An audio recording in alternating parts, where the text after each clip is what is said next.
जय श्री कृष्ण, हर हर महादेव। स्वागत है आप सभी का आपके अपने चैनल हमारे संस्कार में। आज हम आपके लिए लेकर आए हैं मार्गशीर्ष मास महात्म्य की कथा, अध्याय 7। चलिए एक बार मेरे साथ प्यार से बोलिए, जय श्री कृष्ण, हर हर महादेव।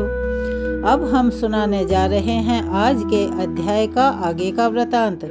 श्री महादेव जी देवी पार्वती से कहते हैं कि हे प्रिय, गीता के वर्णन से संबंध रखने वाली यानी गीता में बताई गई कथा और विश्व रूप अध्याय के पावन पवित्र महात्म्य को ध्यानपूर्वक सुनो। विशाल नेत्रों वाली पार्वती इस अध्याय के महात्म्य का पूरा वर्णन करना संभव नहीं है। इसके संबंध में अनेकों कथाएं हैं, उनमें से एक मैं यहाँ तुम्हें सुना रहा हूँ। प्रणथा नदी के तट पर मेघहर नाम के विख्यात एक बहुत बड़ा नगर बसा हुआ था। उसके गोपुर अर्थात द्वार बहुत ऊंचे ऊंचे थे। वहाँ बड़ी बड़ी विश्रामशाला यानी धर्मशालाएं हैं, जिनमें सोने के खंभे शोभायमान हो रहे हैं। उस नगर में सुखी, शांत, सदाचारी और इंद्रियों पर विजय प्राप्त करने वाले मनुष्यों का निवास है। वहाँ हाथ में शारंग नाम के धनुष को धारण करने वाले जगदीश्वर भगवान विष्णु भी विराजमान हैं। वे पर ब्रह्म के साकार स्वरूप हैं, संसार के नेत्रों को जीवन प्रदान करने वाले हैं, यानी सृष्टि के कर्ता, हर्ता और पालन करता हैं। उनका गौरवपूर्ण श्री विग्रह भगवती लक्ष्मी के नेत्र कमलों द्वारा पूजित होता है। भगवान की वह झांकी वामन अवतार की है और मेघ के समान उनका श्याम वर्ण है तथा कोमल आकृति है। वक्ष स्थल पर श्री वत्स का चिन्ह शोभायमान है। वे कमल और वनमाला से विभूषित हैं। अनेक प्रकार के आभूषणों से सुशोभित होकर भगवान वामन रत्न युक्त समुद्र के समान जान पड़ते हैं। पीतांबर से उनके श्याम विग्रह की कांति ऐसे प्रतीत होती है मानो चमकती हुई बिजलियों से घिरा हुआ मेघ शोभा पा रहा हो। उन भगवान वामन का दर्शन करके जीव जन्म और संसार के बंधन से मुक्त हो जाता है, अर्थात उसका आवागमन से पीछा छूट जाता है। उस नगर में मेखला नामक महान तीर्थ है, जिसमें स्नान करके मनुष्य शाश्वत वैकुंठ धाम को प्राप्त कर लेता है। वहाँ जगत के स्वामी करुणा सागर भगवान नरसिंह का दर्शन करके मनुष्य 7 जन्मों के किए हुए घोर पापों से छुटकारा पा जाता है। जो मनुष्य मेखला में गणेश जी का दर्शन करता है, वह सदा दुस्तन यानी के घोर पाप जिन्हें क्षमा नहीं किया जाता, उनसे भी पार पा जाता है। वहीं पर कोई श्रेष्ठ ब्राह्मण थे जो ब्रह्मचर्य का पालन करने वाले, ममता और अहंकार से परे, वेद शास्त्रों के प्रवीण ज्ञाता, जितेंद्रिय तथा भगवान वासुदेव के परम भक्त थे। उनका नाम सुनंद था और प्रिय विष्णु सारंग धनुष धारण करने वाले भगवान के पास गीता के 11वें अध्याय विश्वरूप दर्शन योग का पाठ किया करते थे। उस अध्याय के प्रभाव से उन्हें ब्रह्म ज्ञान की प्राप्ति हो गई थी। परमानंद संतों से पूर्ण उत्तम ज्ञानमयी समाधि के द्वारा इंद्रियों के अंतर्मुखी स्थिति को प्राप्त हो गए थे और सदा जीवन मुक्त योगी की स्थिति में रहा करते थे। एक समय जब बृहस्पति सिंह राशि पर स्थित थे, महायोगी सुनंद ने गोदावरी तीर्थ की यात्रा शुरू की।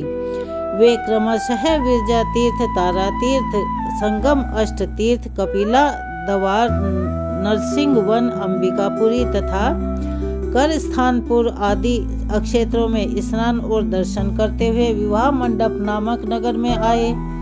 वहां उन्होंने हर घर में जाकर अपने ठहरने के लिए स्थान मांगा, परंतु कहीं भी उन्हें ठहरने की जगह नहीं मिली। अंत में गांव के मुखिया ने उन्हें बहुत बड़ी धर्मशाला दिखा दी, यानी उसके बारे में बताया।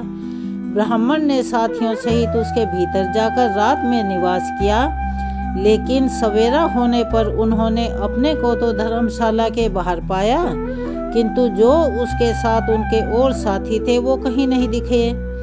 उन्हें खोजने के लिए वो ब्राह्मण चल पड़े। इतने में ही ग्रामपाल अर्थात गांव का मुखिया अर्थात प्रधान से उनकी भेंट हो गई। अब उस प्रधान ने कहा, मुनि श्रेष्ठ, तुम सब प्रकार से दीर्घायु जान पड़ते हो। सौभाग्यशाली तथा पुण्यवान पुरुषों में तुम सबसे अधिक पवित्र हो। तुम्हारे भीतर कोई भी लोकोत्तर प्रभाव विद्यमान है। तुम्हारे साथी कहाँ गए और कैसे इस भवन से बाहर हुए, इसका पता लगाओ। मैं तुम्हारे सामने इतना ही कह सकता हूँ कि तुम्हारे जैसा तपस्वी मुझे दूसरा कोई दिख नहीं रहा। हे विप्रवर, तुम्हें किस महामंत्र का ज्ञान है, किस विद्या का आश्रय लेते हो और किस देवता की दया से तुम में इतनी अलौकिक शक्ति आ गई है। हे भगवान, कृपा करके इस गांव में रहो, मैं तुम्हारी सब सेवा शुश्रूषा करूंगा। और ऐसा कहकर प्रधान ने मुनीश्वर सुनंद को अपने गांव में ठहरा लिया। वह दिन रात बड़े भक्ति भाव से उनकी सेवा करने लगा। जब 7-8 दिन बीत गए तब एक दिन प्रातः काल आकर वह बहुत दुखी होकर महात्मा के सामने रोने लगा और बोला, हाय, आज रात में राक्षस मुझ भाग्यहीन के बेटे को चबा लिया है, यानी उसने खा लिया है। मेरा पुत्र बड़ा ही गुणवान और भक्ति मार्ग पर चलने वाला था। यहाँ वन में एक बड़ा भयंकर नरभक्षी राक्षस रहता है। वह प्रतिदिन आकर इस नगर के मनुष्यों को खा जाता है। तब एक दिन सभी नगरवासियों ने मिलकर उससे प्रार्थना की कि राक्षस, तुम हम सब लोगों की रक्षा करो, हम तुम्हारे लिए भोजन की व्यवस्था कर देंगे। यहाँ बाहर के जो भी पथिक रात में आकर नींद लेने लगे, यानी वो थके हुए सो जाएं, उनको तुम खा जाना। इस प्रकार नागरिक मनुष्यों ने गांव के मुझ मुखिया द्वारा इस धर्मशाला में भेजे हुए पथिकों का आहार निश्चित कर दिया। अपने प्राणों की रक्षा के लिए उन्हें ऐसा करना पड़ा। तुम भी अन्य राहगीरों के साथ इस घर में आकर, यानी इस धर्मशाला में आकर सोए थे, किंतु राक्षस ने उन सबको तो खा लिया, केवल तुम्हें ही छोड़ दिया। हे विप्रवर, तुम में ऐसा क्या है, इस बात को केवल तुम ही जानते हो। इस समय मेरे पुत्र का एक मित्र आया था, किंतु मैं उसे पहचान नहीं सका। वह मेरे पुत्र को बहुत ही प्यारा था, किंतु अन्य राहगीरों के साथ उसे भी मैंने उसी धर्मशाला में भेज दिया। मेरे पुत्र ने जब यह सुना कि मेरा मित्र भी उसमें प्रवेश कर गया है, तब वह उसे वहां ले जाने के लिए गया, किंतु राक्षस ने उसे भी खा लिया। आज सवेरे मैंने बहुत दुखी होकर उस पिशाच से पूछा, अरे ओ दुष्ट, तूने रात में मेरे पुत्र को भी खा लिया। तुम्हारे पेट में पड़ा हुआ मेरा पुत्र जिससे जीवित हो सके, ऐसा कोई उपाय हो तो मुझे बताओ। तब राक्षस ने कहा कि हे प्रधान, धर्मशाला के भीतर घुसे हुए तुम्हारे पुत्र को ना जानने के कारण, यानी मैंने उसे नहीं पहचाना और मैं खा गया। अन्य सभी पथिकों के यानी राहगीरों के साथ अनजाने में वह मेरा भोजन बन गया। वह मेरे पेट में जिस प्रकार जीवित और सुरक्षित रह सकता है, वह उपाय स्वयं विधाता ने ही कर दिया है। जो ब्राह्मण सदा गीता के 11वें अध्याय का पाठ करता हो, उसके प्रभाव से मेरी मुक्ति होगी और मरे हुओं को पुनः जीवन प्राप्त होगा। यहाँ कोई ब्राह्मण रहते हैं जिनको मैंने एक दिन धर्मशाला के बाहर कर दिया था। वे निरंतर गीता के 11वें अध्याय का जप और पाठ किया करते थे। इस अध्याय के मंत्र से 7 बार अभिमंत्रित करके यदि वे मेरे ऊपर जल का छींटा दें यानी छिड़क दें, तो बिना किसी संदेह के मेरा इस श्राप से उद्धार हो जाएगा। इस प्रकार उस राक्षस का संदेश पाकर मैं तुम्हारे पास आया हूँ। ब्राह्मण ने पूछा, प्रधान, जो रात में सोए हुए मनुष्यों को खाता है, वह प्राणी किस पाप से राक्षस बना है? तब ग्रामपाल अर्थात प्रधान बोला, ब्राह्मण, पहले इस गांव में कोई किसान ब्राह्मण रहा करता था। एक दिन वह अगहनी के खेत की क्यारियों की रक्षा करने में लगा हुआ था। वहां से थोड़ी ही दूर पर एक बहुत बड़ा गिद्ध किसी राही को मारकर खा रहा था। उसी समय एक तपस्वी कहीं से वहां पर आ निकले, जो उस राहगीर को बचाने के लिए दूर से ही दया दिखाते आ रहे थे। गिद्ध उस पथिक को खाकर आकाश में उड़ गया। तब तपस्वी ने क्रोधित होकर उस किसान से कहा, अरे ओ दुष्ट हलवाहे, तुझे धिक्कार है। तू बड़ा ही कठोर है, दूसरे की रक्षा से मुंह मोड़कर केवल अपने पेट पालने के धंधे में लगा हुआ है। तेरा जीवन नष्ट प्राय है। अरे ओ चोर दाढ़ वाले जीव, सर्प, शत्रु, अग्नि, विष, जल, गिद्ध, राक्षस, भूत तथा बेताल आदि के द्वारा घायल हुए मनुष्यों की शक्ति होते हुए भी जो उपेक्षा करता है वह उनके वध का फल पाता है, यानी उसकी हत्या का दोष उसी के सर आता है। जो शक्तिशाली होकर भी चोर आदि के चंगुल में फंसे हुए ब्राह्मण को छुड़ाने की चेष्टा नहीं करता, वह अति घोर नरक में पड़ता है और पुनः भेड़िए की योनि में जन्म लेता है। जो वन में मारे जाते हुए तथा व्याघ्र की दृष्टि में पड़े हुए जीव की रक्षा के लिए छोड़ो छोड़ो की पुकार करता है, वह परम गति को प्राप्त होता है। जो मनुष्य गौओं की रक्षा के लिए व्याघ्र, भील तथा दुष्ट राजाओं के हाथ से मारे जाते हैं, वे भगवान विष्णु के उन परम पदों को पाते हैं जो योगियों के लिए भी परम दुर्लभ है। सहस्त्र अश्वमेध और 100 वाजपेयी यज्ञ मिलकर शरणागत रक्षा की 16वीं कला के बराबर भी नहीं हो सकते। दीन तथा भयभीत जीव की उपेक्षा करने से पुण्यवान पुरुष भी समय आने पर कुंभी पाक नामक नरक में पकाया जाता है। और तूने तो दुष्ट गिद्ध के द्वारा खाए जाते हुए राहगीर को देखकर उसे बचाने में सक्षम होते हुए भी उसकी रक्षा नहीं की, इसीलिए तू तो निर्दयी लगता है, इसीलिए तू राक्षस हो जा। हलवाहा बोला, महात्मा मैं यहाँ उपस्थित अवश्य था, किंतु मेरे नेत्र बहुत देर से खेत की रक्षा करने में लगे हुए थे, इसीलिए पास होने पर भी गिद्ध के द्वारा मारे जाते हुए इस मनुष्य को मैं नहीं जान सका, यानी नहीं देख सका। अतः मुझ दिन पर आपका अनुग्रह होना चाहिए। तपस्वी ब्राह्मण ने कहा, जो प्रतिदिन गीता के 11वें अध्याय का जप करता है, उस मनुष्य के द्वारा अभिमंत्रित जल जब तुम्हारे मस्तक पर पड़ेगा, उस समय तुम्हें इस श्राप से छुटकारा मिल जाएगा। ऐसा कहकर तपस्वी ब्राह्मण चले गए और वह हलवाहा राक्षस हो गया। अतः ब्राह्मण तुम चलो और 11वीं अध्याय से तीर्थ के जल को अभिमंत्रित करो और अपने ही हाथ से उस राक्षस के ऊपर छिड़क दो। अब ग्रामपाल की यह सारी प्रार्थना सुनकर ब्राह्मण का हृदय करुणा से भर आया।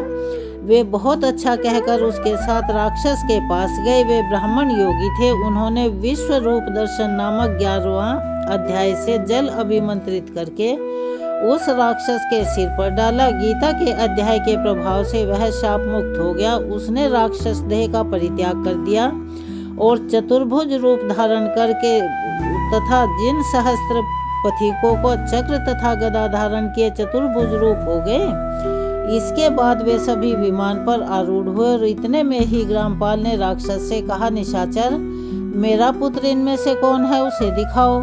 उसके ऐसा कहने पर दिव्य बुद्धि वाले राक्षस ने कहा, यह तो जो तमाल के समान श्याम 4 भुजाधारी माणिक्यमयी मुकुट से सुशोभित तथा दिव्य मणियों के बने हुए कुंडल से अलंकृत है, हार पहनने के कारण जिनके कंधे मनोहर लगते हैं, जो सोने के भुजबंधों से विभूषित कमल के समान नेत्र वाले, स्निग्ध रूप तथा हाथ में कमल लिए हुए हैं और दिव्य विमान पर बैठकर देवत्व को प्राप्त हो चुके हैं, इन्हीं को अपना पुत्र समझो। यह सुनकर ग्रामपाल ने उसी रूप में अपने पुत्र को देखा और उसे अपने घर ले जाना चाहा।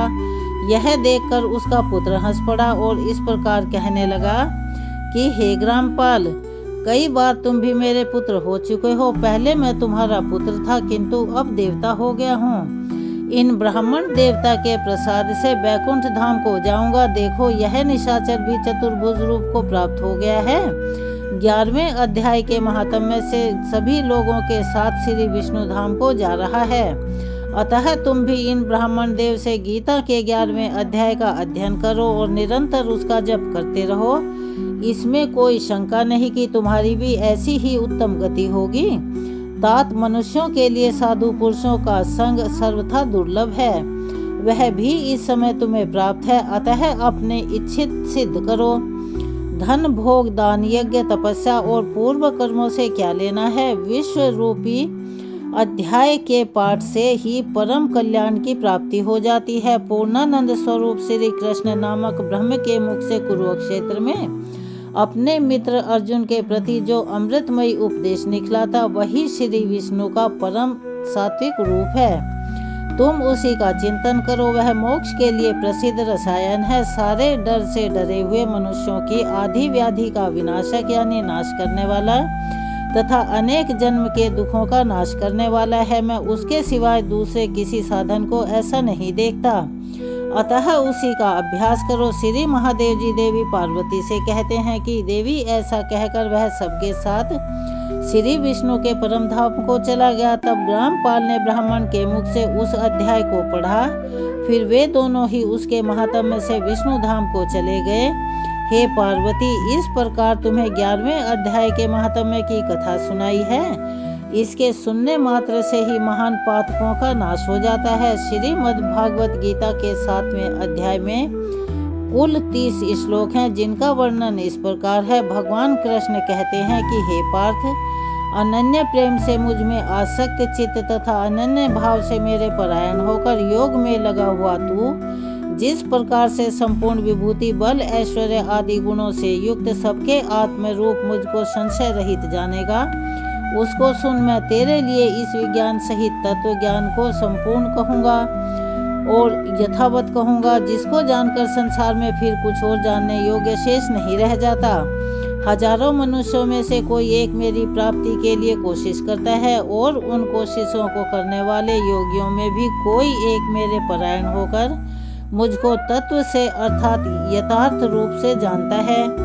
पृथ्वी, जल, अग्नि, वायु, आकाश, मन, बुद्धि और अहंकार भी इस प्रकार यह 8 प्रकार से विभाजित मेरी ही प्रकृति हैं। यह 8 प्रकार के भेदों वाली तो अपरा अर्थात मेरी जड़ प्रकृति है। और हे महाबाहु, इससे दूसरों को जिससे यह संपूर्ण जगत धारण किया जाता है, मेरे जीव रूपी परा अर्थात चेतन प्रकृति जान। हे अर्जुन, तू ऐसा समझ कि संपूर्ण भूत इन दोनों प्रकृतियों से ही उत्पन्न होने वाले हैं और मैं संपूर्ण जगत का प्रभाव तथा प्रलय हूँ, अर्थात संपूर्ण जगत का मूल कारण मैं ही हूँ। हे धनंजय, मुझसे भिन्न दूसरा कोई भी परम कारण नहीं है। यह संपूर्ण जगत सूत्र में सूत्र के मणियों के जैसे मुझ में गुथा हुआ है। हे अर्जुन, मैं जल में रस हूँ, चंद्रमा और सूर्य में प्रकाश हूँ, संपूर्ण वेदों में ओंकार हूँ, आकाश में शब्द और पुरुषों में पुरुषत्व हूँ। मैं पृथ्वी में पवित्र गंध और अग्नि में तेज हूँ तथा संपूर्ण भूतों में उनका जीवन हूँ और तपस्वी में तप हूँ। यहाँ पर पवित्र शब्द स्पर्श रूप रस गंध से इस प्रसंग में इनके कारण रूप तन्मात्राओं का ग्रहण है। इस बात को स्पष्ट करने के लिए उनके साथ पवित्र शब्द जोड़ा गया है। हे अर्जुन, तू संपूर्ण भूतों का सनातन बीज मुझे ही जान। मैं बुद्धिमान की बुद्धि और तपस्वियों का तेज हूँ। हे भरत श्रेष्ठ, मैं बलवान की आसक्ति और कामनाओं से रहित बल अर्थात सामर्थ्य हूँ और सब भूतों में धर्म के अनुकूल अर्थात शास्त्र के अनुकूल काम हूँ।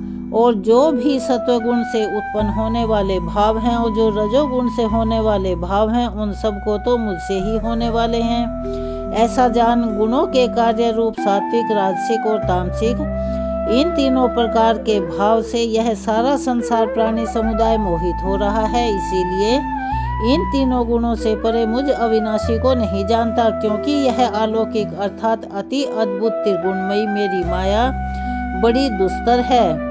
परंतु जो पुरुष केवल मुझको ही निरंतर भजते हैं, वे इस माया का उल्लंघन कर जाते हैं अर्थात इससे तर जाते हैं। माया द्वारा जिनका ज्ञान हरा जा चुका है, ऐसे आसुरी स्वभाव को धारण किए हुए मनुष्यों में नीच दूषित कर्म करने वाले मूढ़ लोग मुझको नहीं भजते हैं। भरत वंश में श्रेष्ठ अर्जुन, उत्तम कर्म करने वाले अर्थार्थी अर्थात संसारिक पदार्थों के लिए भजने वाला अर्थार्थी, संकट निवारण के लिए भजने वाला, जिज्ञासु, मुझ यथार्थ रूप से जानने की इच्छा से भजने वाला और ज्ञानी, ऐसे 4 प्रकार के भक्तजन मुझको भजते हैं। उनमें नित्य मुझ में एकाकी भाव से स्थित अनन्य प्रेम भक्ति वाला ज्ञानी भक्त अति उत्तम है, क्योंकि मुझको तत्व से जानने वाले ज्ञानी को मैं अत्यंत प्रिय हूँ और वह ज्ञानी मुझे अत्यंत प्रिय होता है। यह सभी उदार हैं, परंतु ज्ञानी तो साक्षात मेरा ही स्वरूप है, ऐसा मेरा मानना है। क्योंकि वह मदमन बुद्धि वाला ज्ञानी भक्त अति उत्तम गति स्वरूप मुझ में ही अच्छी प्रकार से स्थित है। बहुत जन्मों के अंत के जन्म में तत्व ज्ञान को प्राप्त पुरुष सब कुछ वासुदेव ही है, इस प्रकार मुझको भजता है। वह महात्मा अत्यंत दुर्लभ है। उन भोगों की कामना द्वारा जिनका ज्ञान हरा जा चुका है, ऐसे लोग अपने स्वभाव से प्रेरित होकर उस नियम को धारण करके अन्य देवताओं को भजते हैं, अर्थात उनकी पूजा पाठ करते हैं। जो भी सकाम भक्त से जिस भी देवता के स्वरूप को श्रद्धा भाव से पूजना चाहता है, उस भक्त की श्रद्धा को मैं उसी देवता के प्रति स्थिर कर देता हूँ।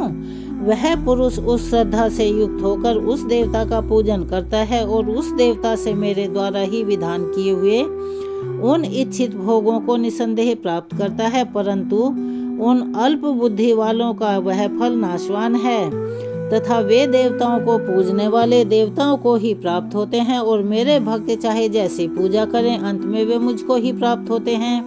श्रीमद् भागवत गीता के 7वें अध्याय के अगले श्लोक में भगवान के प्रभाव और स्वरूप को ना जानने वालों की निंदा और जानने वालों की महिमा का वर्णन किया गया है। बुद्धिहीन पुरुष मेरे अनुत्तम अविनाशी परम भाव को ना जानते हुए मन इंद्रियों से परे मुझ सच्चिदानंद घन परमात्मा को मनुष्य की भांति जन्म कर व्यक्ति भाव को प्राप्त हुआ मानते हैं। अपनी योग माया से छिपा हुआ मैं सबके सामने प्रत्यक्ष नहीं होता, इसीलिए यह अज्ञानी जन समुदाय मुझ जन्म रहित अविनाशी परमेश्वर को नहीं जानता, अर्थात मुझको जन्मने मरने वाला समझता है। हे अर्जुन, पूर्व में व्यतीत हुए और वर्तमान में स्थित तथा आगे होने वाले सब भूतों को मैं जानता हूँ, परंतु मुझको कोई भी श्रद्धा भक्ति रहित पुरुष नहीं जान सकता। भरतवंशी अर्जुन, संसार में इच्छा और द्वेष से उत्पन्न सुख दुख आदि द्वंद्व रूप मोह से संपूर्ण प्राणी अत्यंत अज्ञानता को प्राप्त हो रहे हैं, परंतु निष्काम भाव से श्रेष्ठ कर्मों का आचरण करने वाले जिन पुरुषों का पाप नष्ट हो गया है, वे राग द्वेष जनित द्वंद्व रूप मोह से मुक्त निश्चय ही भक्त मुझे सब प्रकार से पूजते हैं। जो मेरी शरण में आकर जरा और मरण से छूटने के लिए प्रयास करते हैं, ऐसे पुरुष उस ब्रह्म को, संपूर्ण अध्यात्म को, संपूर्ण कर्म को जानते हैं। जो पुरुष आदि भूत और आदि देव सहित तथा आदि यज्ञ सहित सब आत्म रूप में मुझे अनंत काल में भी जानते हैं, वे युक्ति चित्त वाले पुरुष मुझे जानते हैं, अर्थात अंत में मुझे ही प्राप्त हो जाते हैं। श्रीमद् भागवत गीता के वृतांत को हम यही विराम देते हैं। आइए अब हम आपको सुनाने जा रहे हैं आज का अध्याय। देव ऋषि नारद ने मुनिवर श्री नारायण से कहा कि हे ब्राह्मण, मैंने अत्यंत अद्भुत संपूर्ण उपाख्यान को सुन लिया है और अब दुर्गा जी के उत्तम उपाख्यान को भी सुनना चाहता हूँ। तब उन्होंने कहा कि हमारे वेद शास्त्रों की शाखा में जो दुर्गा नारायणी ईशाना विष्णु माया शिवा सती नित्या सत्या भगवती सर्वाणी सर्वमंगला अंबिका वैष्णवी गौरी पार्वती और सनातनी, यह 16 नाम बताए गए हैं, वे सबके लिए कल्याणदायी और वेद वेताओं में श्रेष्ठ नारायण, इन 16 नामों का जो उत्तम अर्थ है वह सबको अभीष्ट है। उसमें सर्वसम्मत वेदोक्त अर्थ को आप बतलाइए। पहले किसने दुर्गा जी की पूजा की है, फिर दूसरी तीसरी और चौथी बार किन किन लोगों ने उनका सभी जगह पूजन किया। तब श्री नारायण जी कहने लगे, हे देव ऋषि, भगवान विष्णु ने वेद में इन 16 नामों का अर्थ बताया है। महामुनि, अब देवी का वेदोक्त उपाख्यान भी सुन लीजिए। पहल परमात्मा श्री कृष्ण ने सृष्टि के आदिकाल में गोलोकवर्ती वृंदावन के रास मंडल में देवी की पूजा की थी। दूसरी बार मधु और कैटब से भय प्राप्त होने पर ब्रह्मा जी ने उनकी पूजा की। तीसरी बार त्रिपुरारी महादेव ने त्रिपुर से प्रेरित होकर देवी का पूजन किया था और चौथी बार पहले दुर्वासा के शाप से राज्य लक्ष्मी से भ्रष्ट हुए देवराज इंद्र ने भक्ति भाव और विश्वास के साथ देवी भगवती सती की आराधना की थी। तब से मुनीन्द्र, सिद्धेंद्र, देवताओं और श्रेष्ठ महर्षियों द्वारा संपूर्ण विश्व में सब और सदा देवी की पूजा होने लगी है। हे मुने, पूर्व काल में संपूर्ण देवताओं के तेजपुंज से देवी प्रकट हुई थी। उस समय सब देवताओं ने अस्त्र शस्त्र और आभूषण दिए थे। उन्हीं दुर्गा देवी ने दुर्ग आदि दैत्यों का वध किया था और फिर देवताओं को इच्छित वरदान देने के साथ उनका राज्य वापस लौटाया था। दूसरे कल्प में महात्मा राजा सूरत ने जो कि सरिता के तट पर मिट्टी की मूर्ति में देवी की पूजा की थी। उन्होंने वेदोक्त षोडशोपचार अर्पित करके विधिवत पूजन और ध्यान के बाद कवच धारण किया था और फिर परिहार नामक स्तुति करके अभीष्ट वरदान प्राप्त किया था। इस तरह सरिता के तट पर उसी मृण्मयी मूर्ति में एक वैश्य ने भी देवी की पूजा करके मोक्ष प्राप्त किया था। राजा और वैश्य ने अपनी आंखों से आंसू बहाते हुए दोनों हाथ जोड़कर देवी की स्तुति की और फिर उनकी उसी मृण्मयी प्रतिमा का नदी के निर्मल गंभीर जल में विसर्जन कर दिया। वैसी मृण्मयी प्रतिमा को जलमग्न हुई देखकर राजा और वैश्य दोनों ही रो पड़े। फिर वहां से वह कहीं और चले गए। वैश्य ने देह त्याग करके जन्म जन्मांतरों में पुष्कर तीर्थ में दुष्कर तपस्या की और दुर्गा देवी के वरदान से वे गोलोक धाम में चले गए। राजा अपने निष्कंटक राज्य को लौट गए और वहां सभी के आदरणीय होकर बलपूर्वक शासन करने लगे। उन्होंने 6000 वर्षों तक राज्य का भोग किया और फिर अपनी पत्नी और राज्य का भार अपने पुत्र को सौंपकर वे काल योग से पुष्कर में तपस्या करके दूसरे जन्म में सावर्ण मनु हुए। हे वत्स, हे मुनि श्रेष्ठ, इस प्रकार मैंने आगम के अनुसार दुर्गा उपाख्यान का संक्षेप से वर्णन कर दिया। अब तुम और क्या सुनना चाहते हो? फिर देव ऋषि नारद के पूछने पर भगवान नारायण ने कथा कही और चैत्र तनय राजा अधिरथ से राजा सुरथ की उत्पत्ति का प्रसंग भी सुनाया। देव ऋषि नारद के प्रश्न का उत्तर देते हुए भगवान नारायण बोले कि ध्रुव के पौत्र और उत्कल के पुत्र बलवान नंदी स्वयंभू मनु के वंश में सत्यवादी और जितेंद्रिय राजा थे। उन्होंने 100 अक्षौहिणी सेना साथ लेकर महामती सूरत के राज्य को चारों ओर से घेर लिया। नारद दोनों पक्षों में पूरे 1 वर्ष तक लगातार घमासान युद्ध होता रहा। अंत में चिरंजीवी वैष्णव नरेश नंदी ने सूरत पर विजय प्राप्त कर ली। नंदी ने उन्हें राज्य से बाहर कर दिया। इस तरह भयभीत राजा सूरत रात में अकेले घोड़े पर सवार होकर घने वन में चले गए। वहां तुंगभद्रा नदी के तट पर उनकी एक वैश्य से भेंट हुई।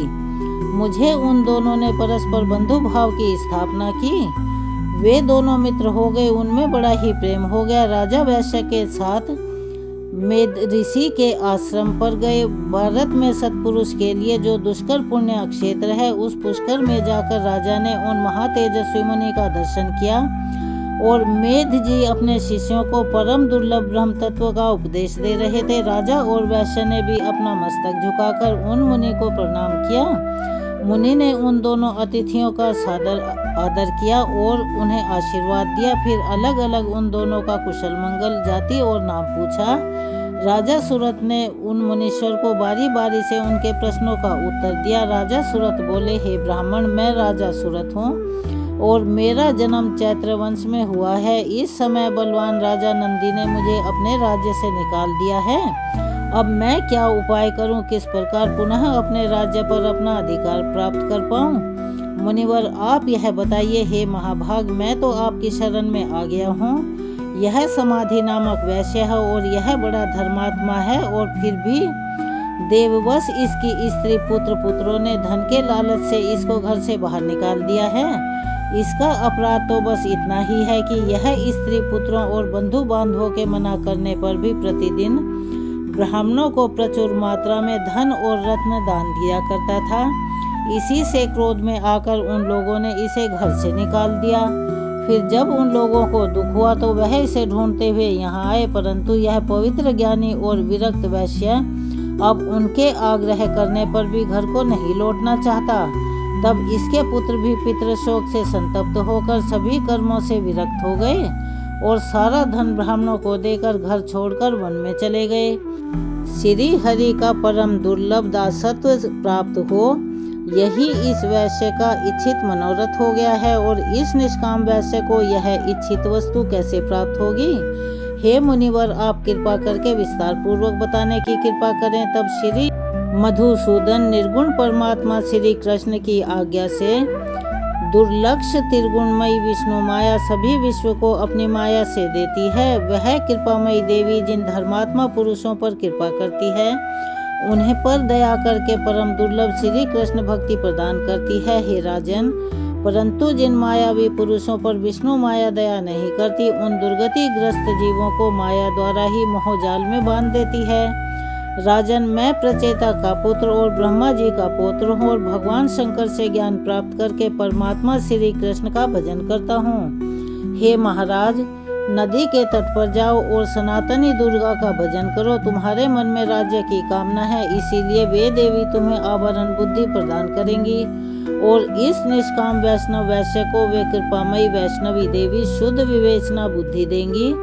ऐसा कहकर कृपा निधान मुनिवर मेदसर्ग जी पूजन विधि, स्तोत्र, कवच और मंत्र का उपदेश दिया। वैश्य ने उन कृपामयी देवी की आराधना करके मोक्ष प्राप्त कर लिया और राजा को फिर अपना अभीष्ट राज्य पद और मनोवांछित परम ऐश्वर्य प्राप्त हो गया। इस प्रकार मैंने सुखद सर्वभूतेषु भगवान, जो सर्वोत्कृष्ट मूढ़ों के लिए ज्ञान की बुद्धि कराने वाला तथा अमृत का उत्तम सागर है, उसे तो मैंने सुन लिया। अब मैं गणेश खंड के, जो मनुष्यों के संपूर्ण मंगलों का भी मंगल स्वरूप और गणेश जी के जन्म वृतांत से भी परिपूर्ण है, उसे सुनना चाहता हूँ। हे जगदीश्वर, पार्वती जी के शुभ उदर से सर्वश्रेष्ठ गणेश जी की उत्पत्ति कैसे हुई? किस प्रकार पार्वती देवी ने ऐसे पुत्र को प्राप्त किया? गणेश जी किस देवता के अंश से उत्पन्न हुए हैं और जन्म क्यों लेना पड़ा? अयोनिज थे, अर्थात खुद से ही प्रकट हुए थे, या किसी योनि से उत्पन्न हुए थे? उनका ब्रह्म तेज कैसा था? उनमें कितना पराक्रम था? उनकी तपस्या कैसी थी? वे कितने ज्ञानी थे और उनका यश कितना निर्मल था? जगदीश्वर नारायण, शंभु और ब्रह्मा के रहते हुए संपूर्ण विश्व में सबसे पहले उनकी ही पूजा क्यों होती है? वे हाथी के मुख वाले, एक दंत और विशाल तोंद वाले कैसे बन गए? महाभाग्य रहस्यमयी जन्म वृतांत का वर्णन किया गया है। कृपया आप उस परम मनोहर और अत्यंत विस्तृत चरित्र को पूर्ण रूप से कहिए, क्योंकि उसे सुनने के लिए मुझे परम कौतूहल हो रहा है। तब श्री नारायण कहने लगे, नारद, मैं उस परम अद्भुत रहस्य का वर्णन करता हूँ, सुनो। वह पाप संताप का हरण करने वाला, संपूर्ण विघ्नों का नाश करने वाला, सभी तरह के मंगलों को देने वाला, सार रूप और सभी पापों का नाश करने वाला है। दैत्यों द्वारा पीड़ित हुए देवताओं की तेजो राशि से उत्पन्न हुई देवी ने दैत्य समुदाय का संहार कर डाला था।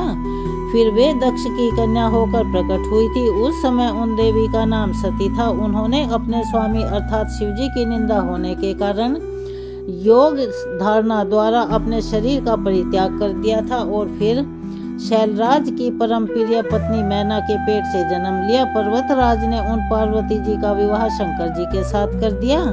तब महादेव जी उन्हें अपने साथ लेकर निर्जन वन में चले गए। वहां बहुत लंबे समय तक शंकर जी पार्वती जी का विहार चलता रहा। जब देवताओं ने आकर विहार से विरक्त होने के लिए उनसे प्रार्थना की, तब भगवान शंकर विरक्त हो गए। उस समय महादेव जी का शुक्र भूमि पर गिर पड़ा, जिससे स्कंद कार्तिकेय उत्पन्न हुए। तब पार्वती जी ने शंकर जी से एक श्रेष्ठ पुत्र के लिए प्रार्थना की। तब महादेव जी ने कहा, हे पार्वती, मैं उपाय बताता हूँ, सुने। उस उपाय से तुम्हारा परम कल्याण होगा, क्योंकि त्रिलोकी में उपाय करने से ही कार्य की सिद्धि होती है। मैं तुम्हें जिस उपाय का वर्णन करूँगा वह संपूर्ण इच्छाओं की सिद्धि का बीज और परम मंगलदायी और मन को हर्ष प्रदान करने वाला है। हे देवी, तुम श्री हरि की आराधना करके व्रत आरंभ करो। 1 वर्ष तक तुम्हें इस व्रत का पालन करना होगा। इस व्रत का नाम पुण्यकनी महाकठोर बीज कल्पतरु के समान अभीष्ट सिद्ध करने वाला तथा उत्कृष्ट सुखदायक पुण्यदता सार रूप और समस्त संपत्तियों को देने वाला है। हे प्रिय, जैसे नदियों में गंगा, देवताओं में श्री हरि विष्णु और शिव देवियों में तुम, वर्णों में ब्राह्मण, तीर्थों में पुष्कर, पुष्पों में पारिजात, पत्रों में तुलसी दल, पुण्य प्रदान करने वालों में एकादशी तिथि, वारों में पुण्यप्रद रविवार, मासों में मार्गशीर्ष, ऋतुओं में बसंत, वत्स में संवत्सर, युगों में कृतयुग, पूजनीय में विद्या पढ़ाने वाले गुरु, गुरुजनों में माता, धनों में रत्न, प्रियजनों में पति, बंधुजनों में पुत्र, वृक्षों में कल्पतरु, फलों में आम और फल वर्षों में भारतवर्ष, वनों में वृंदावन, स्त्रियों में शत्रुपा, पुरियों में काशी, तेजस्विनियों में सूर्य, सुखदाताओं में चंद्रमा, रूपवान में कामदेव, शास्त्रों में वेद, सिद्धों में कपिल मुनि, वानरों में हनुमान, अक्षेत्रों में ब्राह्मण का मुख, यश प्रदान करने वालों में विद्या और मनोहारी कविता, व्यापक वस्तु में आकाश, शरीर के अंगों में नेत्र, विभव में हरि, कथा सुखों में हरि का ध्यान, स्पर्श में पुत्र का स्पर्श, हिंसकों में दुष्ट, पापों में झूठ बोलना, तपस्विनी पवित्र करने वालों में जल, शुद्ध पदार्थों में अग्नि, तेजस वस्तुओं में स्वर्ण, मीठे पदार्थों में प्रिय भाषण, पक्षियों में गरुड़, हाथियों में देवराज इंद्र का वाहन ऐरावत, योगियों में कुमार अर्थात सनत कुमार आदि, देव ऋषियों में नारद, गंधर्वों में चित्ररथ, बुद्धिमानों में बृहस्पति श्रेष्ठ, कवियों में शुक्राचार्य, काव्यों में पुराण, स्रोतों में समुद्र, क्षमाशीलों में पृथ्वी, लाभों में मुक्ति, संपत्तियों में हरि भक्ति, पवित्रों में वैष्णव, वर्णों में ओंकार, मंत्रों में विष्णु मंत्र, बीजों में प्रकृति, विद्वानों में वाणी, छंद में गायत्री छंद, यक्ष में कुबेर, सर्पों में वासुकी नाग, पर्वतों में तुम्हारे पिता हिमवान और गौवों में सुरभि, वेदों में सामवेद और तृणों में कुश, सुख पदों में लक्ष्मी जी, शीघ्रगाम में अर्थात सबसे तेज चलने वालों में मन, अक्षरों में आकार हित, शयों में पिता, यंत्रों में शालिग्राम, शिला पशु अस्थियों में विष्णु पंजर, चौपाइयों में सिंह, जीवधारियों में मनुष्य, इंद्रियों में मन, रोगों में मंदाग्नि, आदिति पुत्रों में इंद्र, दैत्यों में बलि, साधुओं में प्रहलाद, दानियों में दधीची, अस्त्रों में ब्रह्मास्त्र, चक्रों में सुदर्शन चक्र, मनुष्यों में राजा रामचंद्र और धनुर्धर में लक्ष्मण जी श्रेष्ठ हैं। और जैसे श्री कृष्ण सर्वाधिक व्रत संपूर्ण व्रतों में श्रेष्ठ इसीलिए हैं, महाभाग्य तुम इस व्रत का अनुष्ठान करो, यह तीनों लोकों में अत्यंत दुर्लभ है। इस व्रत के पालन से ही तुम्हें संपूर्ण वस्तुओं का सार रूप पुत्र प्राप्त होगा। इस व्रत के द्वारा संपूर्ण प्राणियों के मनोरथ सिद्ध करने वाले श्री कृष्ण की आराधना की जाती है, जिनके सेवन से, जिनके दर्शन से मनुष्य अपने करोड़ों पितरों के साथ मुक्त हो जाता है। और जो मनुष्य विष्णु मंत्र ग्रहण करके श्री हरि की सेवा करता है, वह भारतवर्ष में अपने जन्म धारण को सफल कर देता है। वह अपने पूर्वजों का उद्धार करके निश्चय ही बैकुंठ लोक में जाता है और श्री कृष्ण का पार्षद होकर सुखपूर्वक आनंद का उपभोग करता है। वह भक्त अपने भाई, बंधु, बांधव, भृत्य, संगी, साथी और अपनी पत्नी का उद्धार करके श्री हरि के परम पद को प्राप्त करता है। इसीलिए हे गिरिजा, तुम भी इस परम दुर्लभ विष्णु मंत्र को ग्रहण करो और उस व्रत काल में इसी मंत्र का जप करो, क्योंकि यह पितरों की मुक्ति का कारण है। ऐसा कहकर भगवान शंकर गिरिजा जी के साथ तुरंत ही गंगा तट पर गए और उन्होंने प्रसन्नता पूर्वक कवच और स्तोत्र सहित मनोहर विष्णु मंत्र पार्वती जी को सुनाया। फिर उन्होंने पार्वती जी से पूजा की विधि और नियमों का भी वर्णन किया। आज की कथा को हम यहीं विराम देते हैं। इसके आगे की कथा कल हम अपनी आने वाली वीडियो में सुनाएंगे। कृपया उसे भी आप सुनिएगा। अगर आप चैनल पर नए हैं और अभी तक चैनल को सब्सक्राइब नहीं किया है, तो आप सभी से निवेदन है, प्लीज़ हमारे चैनल को सब्सक्राइब करें, वीडियो को लाइक करें, ज़्यादा से ज़्यादा शेयर करें, बेल आइकन को भी अवश्य ही दबाएं। कमेंट्स बॉक्स में जय श्री कृष्ण हर हर महादेव लिखना ना भूलें। आइए अब हम सब मिलकर करते हैं श्री कृष्ण भगवान की आरती। आरती कुंज बिहारी की, श्री गिरधर कृष्ण मुरारी की। आरती कुंज बिहारी की, श्री गिरधर कृष्ण मुरारी की। गले में वैजंती माला, बजावे मुरली मधुर बाला। श्रवण में कुंडल झलकाला, नंद के आनंद नंद लाला। गगन सम अंग कांति काली, राधिका चमक रही आली।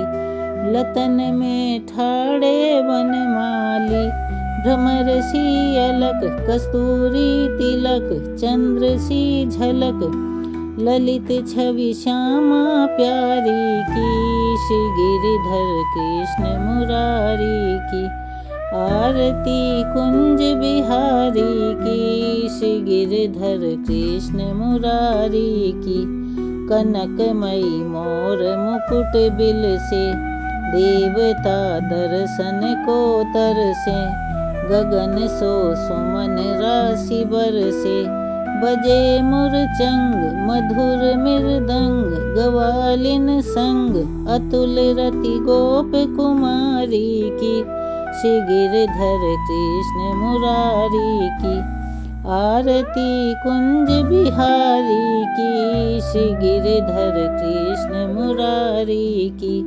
जहाँ ते प्रकट भई गंगा, सकल मन हारनि श्री गंगा। स्मरण ते होत मोह भंगा, बसी शिव शीस जटा के बीच। हरे अघ कीच चरण छवि श्री बनवारी की, श्री गिरधर कृष्ण मुरारी की। आरती कुंज बिहारी की, श्री गिरधर कृष्ण मुरारी की। चमकती उज्ज्वल तट रेणु, बज रही वृंदावन बेनु। चहूँ दिशि गोपी ग्वाल धेनु, हसत मृदु मंद चांदनी चंद। कटत भव फंद टेर सुन दीन दुखारी की, श्री गिरधर कृष्ण मुरारी की। आरती कुंज बिहारी की, श्री गिरधर कृष्ण मुरारी की। आरती कुंज बिहारी की, श्री गिरधर कृष्ण मुरारी की। आरती कुंज बिहारी की, श्री गिरधर कृष्ण मुरारी की। कृष्ण भगवान की आरती यहाँ संपूर्ण होती है। चलिए एक बार मेरे साथ प्यार से बोलिए राधे राधे, जय श्री कृष्णा, हर हर महादेव। मिलते हैं अगली वीडियो में, तब तक के लिए आप अपना सहयोग हमें ऐसे ही प्रदान करते रहें, क्योंकि वो हमारे लिए अनमोल होता है, हमारी बहुत मदद करता है और आपको बहुत थोड़ा सा समय लगता है। इसीलिए प्लीज़ अपना सहयोग और प्यार हमें ऐसे ही प्रदान करते रहें। तब तक के लिए जय श्री कृष्णा, हर हर महादेव। धन्यवाद।